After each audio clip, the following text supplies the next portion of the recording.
Hello students, welcome to rainbow of education. আজকে চলে এসেছি তোমাদের সাথে একটি শর্ট ভিডিও শেয়ার করতে। এই ভিডিওতে আমি আজকে তোমাদের সাথে নমিনাল কম্পাউন্ড জিনিসটি কি সেই বিষয়টি একটু ছোট্ট করে বলে রাখবো। কারণ তোমরা যারা 2025 সালে মাধ্যমিক দিতে চলেছ তারা অনেকেই আমার কাছে জানতে চেয়েছো নমিনাল কম্পাউন্ড বিষয়টা কি। কারণ তোমাদের যে ডু অ্যাজ ডাইরেক্টেড পোর্শনটি থাকে সেখানে কিন্তু নমিনাল কম্পাউন্ড দেওয়া থাকে। তাহলে দেখে নাও নমিনাল কম্পাউন্ড কি। অনেক সময় দেখা যায় যে একক নাউন ব্যবহার করে আমরা যা বলতে বা বোঝাতে চাই তার অর্থটি পরিষ্কার হয় না, তখনই কিন্তু আমরা নমিনাল কম্পাউন্ড ব্যবহার করে থাকি। বিশেষ্য স্থানীয় জোড় শব্দ বা নমিনাল কম্পাউন্ড। আমরা বলতে পারি a nominal compound is a combination of two or more words functioning as a unit in a sentence.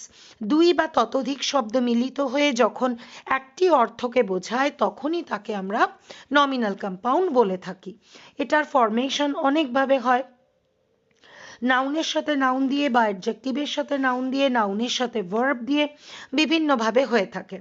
Example দেখে নি দেখো, a wall made of stone, stone wall, a fan hanging from the ceiling, ceiling fan, ornaments made of gold, gold ornaments, money made of metal, metal money, a board painted black, black board, a garden where tea plants are grown, tea garden, a routine of daily work, daily routine, a bag which is made of paper, paper bag, a box where cash is kept, cash box, an industry running at a cottage, cottage industry, fair of books, books fair, a box for letters, letter box.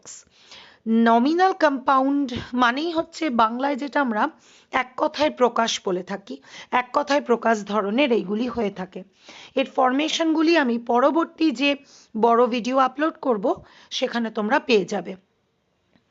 যারা ইংলিশে একদম basic থেকে advance level শিখতে চাইছো, 2025 সালের মাধ্যমিক পরীক্ষার্থীরা যারা একদম সম্পূর্ণ ইংলিশের সাজেশন চাইছো, বিশেষ করে রাইটিংয়ের সাজেশন, ঝটপট দেরি না করে আজই রেনবো অফ এডুকেশন চ্যানেলটিকে সাবস্ক্রাইব করে নাও।